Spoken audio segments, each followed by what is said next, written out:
Olá, amigos! Aqui estamos para mais um Portal de Luz. Sejam todos muito bem-vindos. Hoje iremos conversar sobre uma terrível realidade do nosso planeta, o tráfico de pessoas, que é a terceira atividade mais rentável do crime organizado no mundo. Para começarmos o nosso programa, vamos elevar os nossos pensamentos ouvindo a prece na voz de Chico Xavier.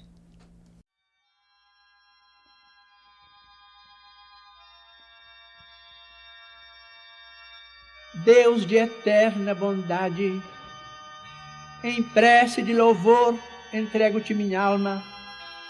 Sê bendito, meu Pai, por todos os recursos, ferramentas, processos e medidas dos quais te utilizaste, a fim de que eu perceba que tudo devo a ti.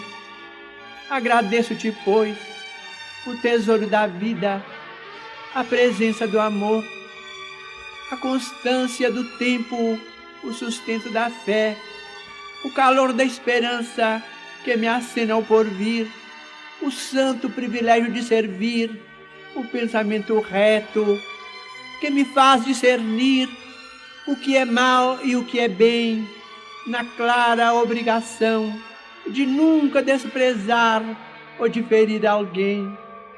Agradeço-te ainda a visão das estrelas, a esmaltarem de glória o lar celeste, as flores do caminho, os braços que me amparam e os gestos de carinho dos corações queridos que me deste. Por tudo te agradeço, e quando te aprover, despojar-me dos bens com que me exaltas, ensina-me, Senhor, a devolver tudo que me emprestaste. Mas por piedade, ó Pai, deixa-me em tudo, por apoio e dever, a bênção de aceitar e o dom de compreender.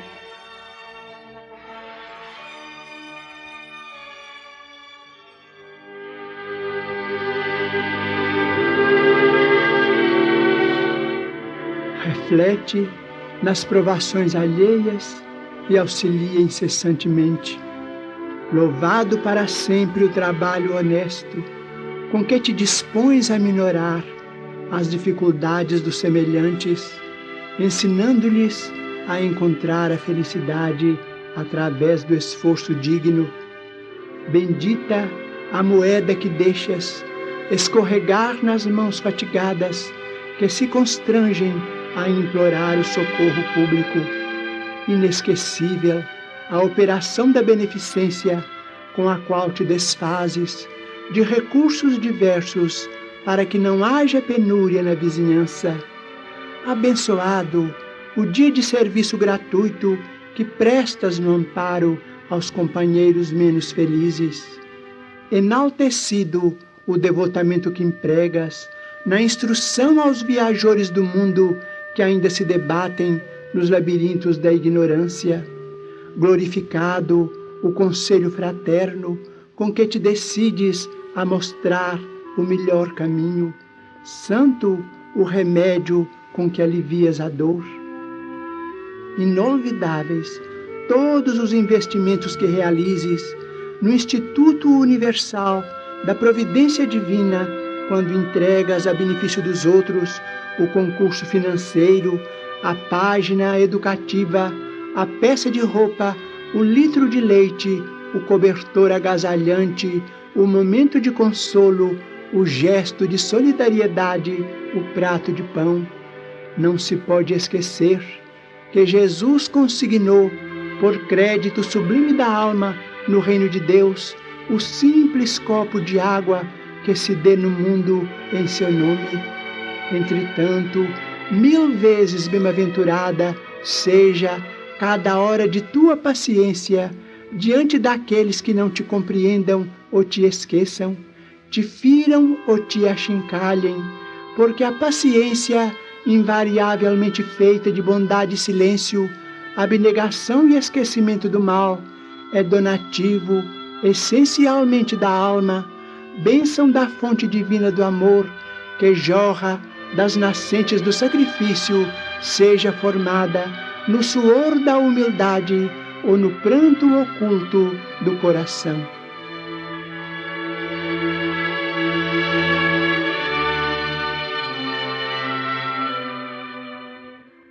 O nosso planeta de expiação e provas é ainda repleto de problemas muito graves de ordem moral. Há quem queira enriquecer vendo no dinheiro a única finalidade da vida, mas há quem queira enriquecer, ainda mesmo que seja através da violência e do desrespeito total à vida dos semelhantes.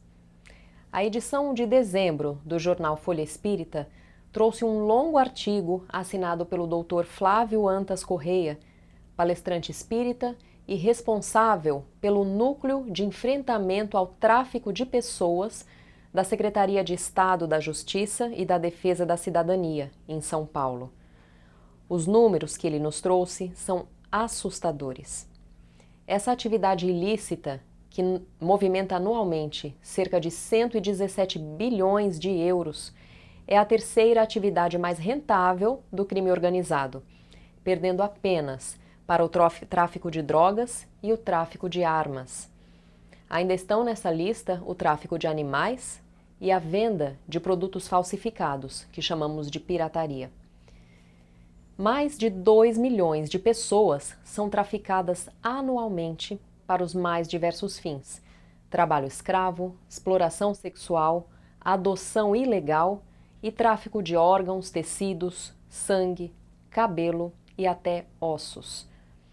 São pessoas tiradas de suas origens e que provavelmente jamais verão seus familiares e amigos de novo.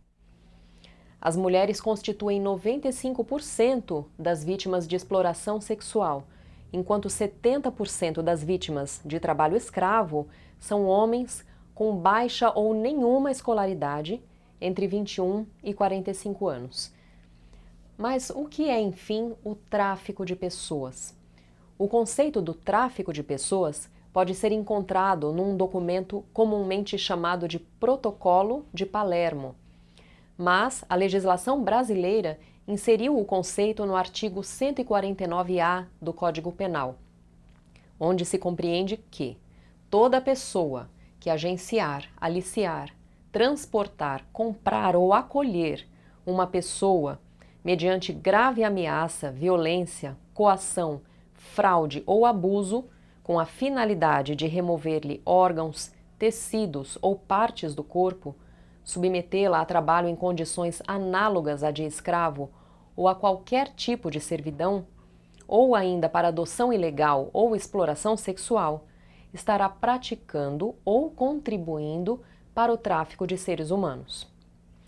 O mais triste é que qualquer pessoa pode ser vítima desse crime, independente da cor da pele, da situação financeira, sexo, idade ou escolaridade, razão pela qual não se pode traçar um perfil das vítimas do tráfico de pessoas, exceto nos casos de trabalho análogo ao de escravo.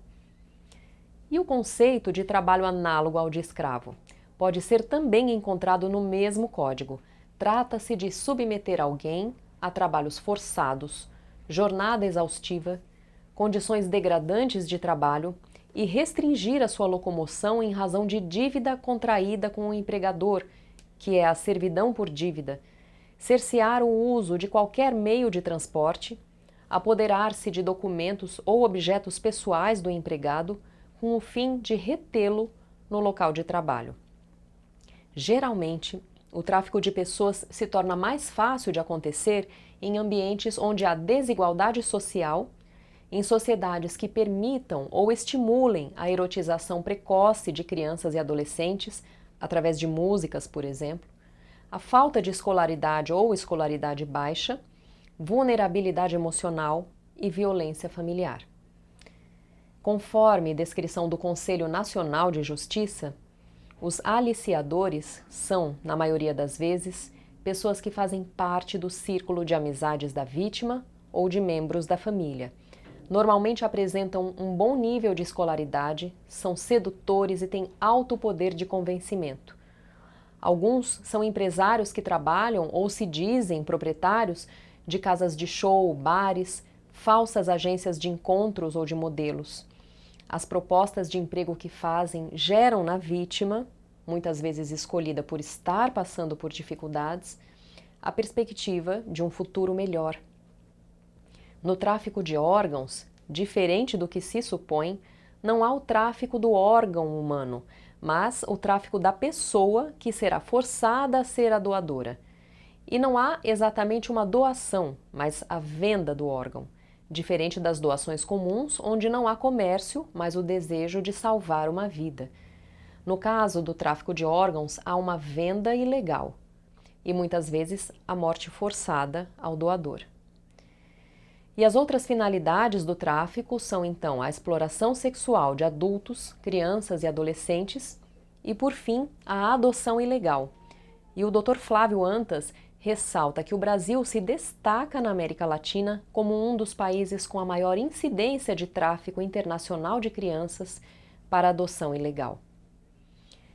Mas por que algo assim tão brutal acontece no nosso planeta?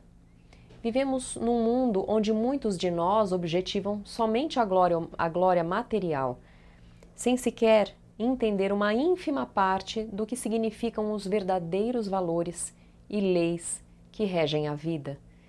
Uns mais, outros menos, mas todos nós nos desgastamos em busca do conforto material, desconsiderando muitas vezes os valores mais importantes e mais simples.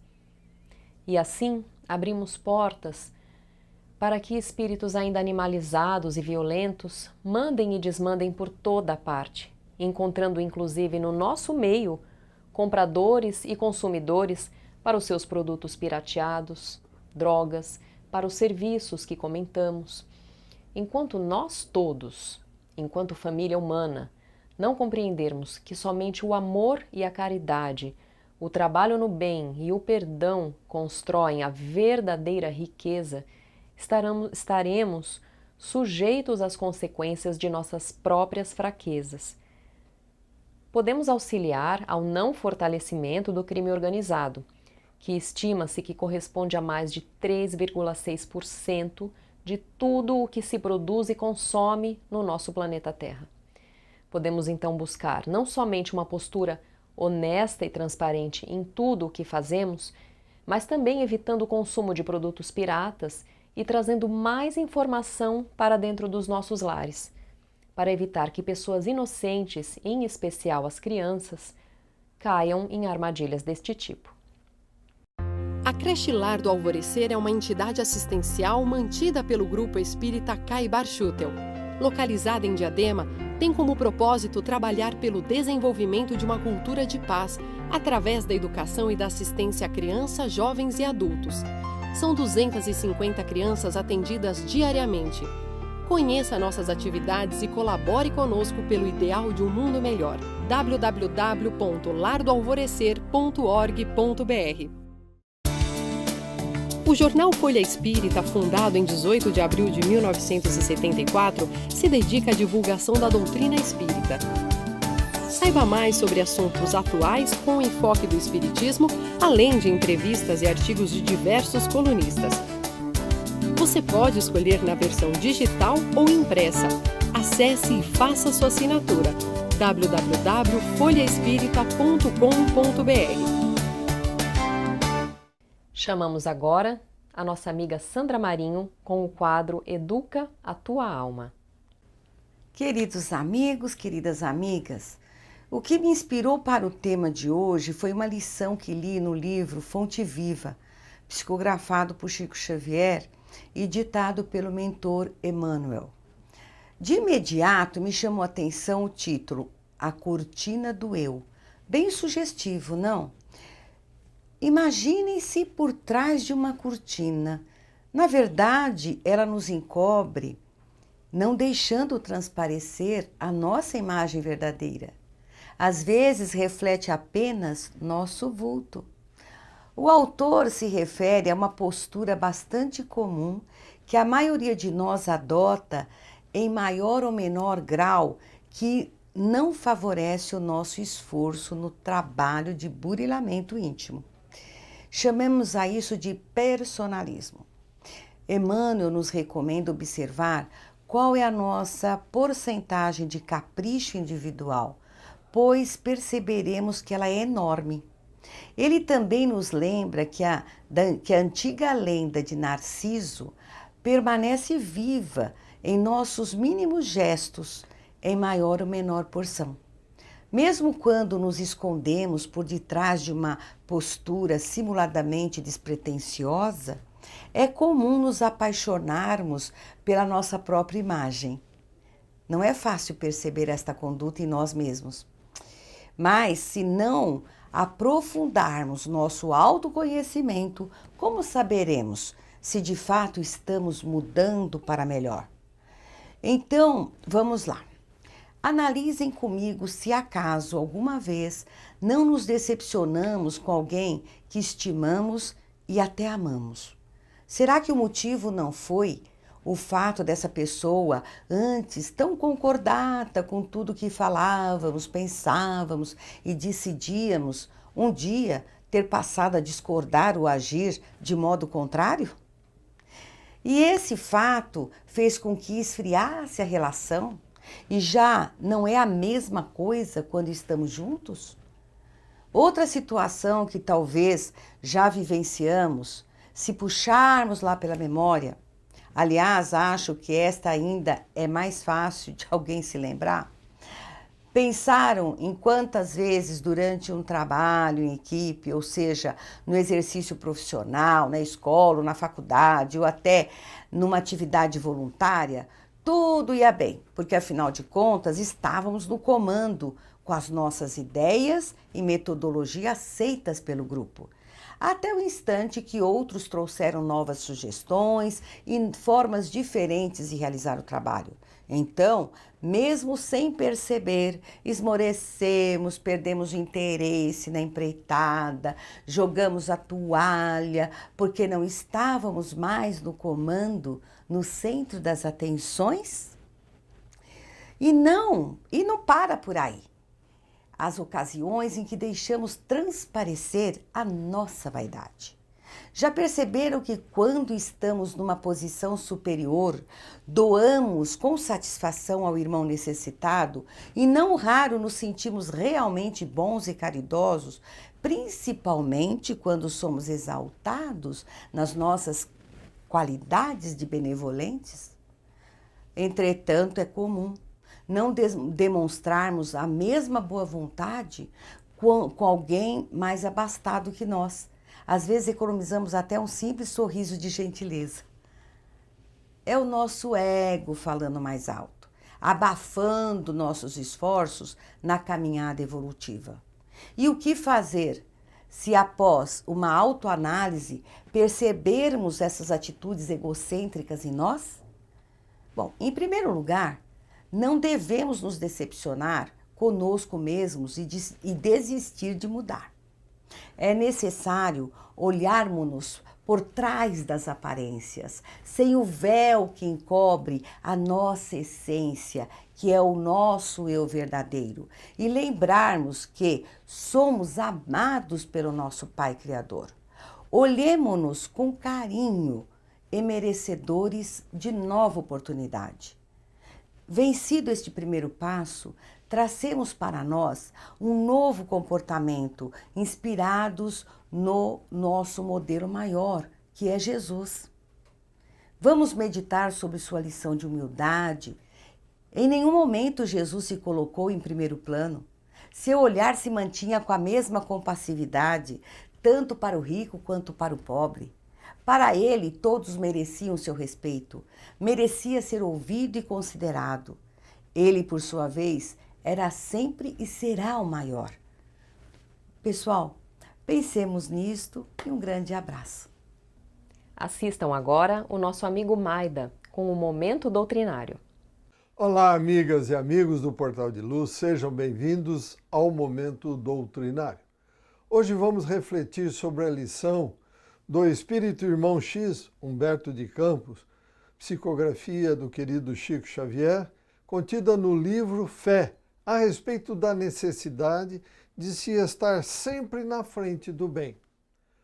Conta-se que em certa ocasião, na casa dos apóstolos de Jesus, lá em Jerusalém, o trabalho de atendimento aos necessitados havia recrudescido. Simão Pedro era o alvo das solicitações e das aflições, petitórios e queixas. Quantos haviam escutado referências ao nome de Jesus e aos prodígios de amor que o Mestre realizara, vinham de longe, suplicavam, clamavam. Muitos traziam querelas, outros carreavam perturbações. Não raro, irmãos em demanda familiar entravam em rixa ali mesmo, no recinto da fraternidade, trocando injúrias, vejam, até pescoções. Viajantes em extremo desespero abordavam a generosa moradia, implorando consolação. Muitas vezes os rogos se degeneravam em gritaria e palavrão, frustrando a tranquilidade do santuário. De vez que assumia a direção do grupo, era Pedro quem mais socorria os infelizes, mas por isso mesmo era mais intensamente policiado pelos olhos da crítica. E as censuras contra ele desbordavam aqui e além. Por que consentia em receber tanta gente desorientada? Como se entregava a delinquentes quando se sabia responsável pela instituição? Com que razões articulava tantas gentilezas em favor de pessoas evidentemente desclassificadas?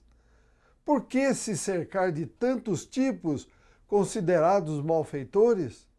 Ante a onda de reprovações que se fazia sempre cada vez mais alta, Tiago, filho de Alfeu, o lidador do Evangelho mais vigorosamente agarrado aos textos antigos, procurou Simão Pedro e comunicou-lhe a decisão de se afastar. Não tolerava a situação que categorizava por desequilíbrio e desordem. Dali em diante, habitaria um tugúrio isolado na saída para Jope. Aspirava à meditação e ao repouso. Ansiava por sossego na vida espiritual. Simão Pedro tentou acalmá-lo, prometeu condições melhores em futuro próximo, apequenou-se e pediu a reconsideração do companheiro. Tiago, porém, foi inflexível. Em dias rápidos promoveu a mudança e encasulou-se em risonha choupana, rodeada de verdura e batida de sol.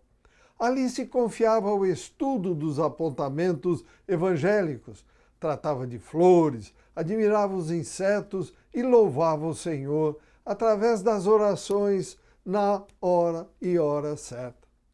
Escoaram-se os dias, semanas, meses. Tiago, insulado em quietude e reflexão, recordava Jesus com inexprimível saudade. Tantas vezes vira o Mestre gloriosamente redivivo depois da morte. Por que não lhe reaparecia Jesus agora que se consagrara a mais profundo recolhimento? Não se achava ali plenamente disponível entre o silêncio e a oração? Uma noite surgiu em que a ausência do Mestre mais lhe pesava na alma. Concentrou-se em rogativas, lembrou-o e chorou. E chorava quando viu alguém a se lhe abeirar do refúgio, banhado de luar. O desconhecido vinha de passo ligeiro, como quem fazia o seu próprio caminho varando a noite. Extasiado, o apóstolo reconheceu o itinerante, que, afinal, se lhe revelou aureolado de luz. Era o Cristo de Deus. O discípulo ajoelhou-se e alongou os braços para recolhê-lo com a mais largueza de júbilo. O augusto viajor, no entanto, passou por ele sem deter-se. O filho de Alfeu levantou-se de espírito opresso, correu-lhe no encalço e gritou: Senhor, Senhor, acaso não me vês o coração mortificado de saudade? Onde vais que não me vês a necessidade de ti? Jesus voltou, abraçou-o de leve e comunicou-lhe num sorriso: Tiago, estás a salvo de lutas e tentações. A virtude te abençoa no recanto de paz. Vou ao encontro de Pedro, a fim de aliviar-lhe o fardo de humilhações e de lágrimas no amparo aos nossos irmãos. Dito isso, o celeste benfeitor prosseguiu viagem. Tiago, entretanto, naquela mesma noite, reuniu os pertences muito pobres e os colocou num carrinho de mão e retornou ao pouso antigo. Bateu à porta que se lhe abriu acolhedora e, abraçando Pedro, que lhe veio ao encontro, pôde dizer apenas: eu estou aqui. Boas reflexões, obrigado pela companhia, saúde e paz e até o próximo encontro. Vamos terminando por aqui o nosso programa de hoje e continuem sempre a mandar para nós as suas sugestões de temas e comentários. O nosso e-mail é portaldeluz@folhaespirita.com.br. Estamos aguardando a sua mensagem. A todos uma ótima semana e até a próxima!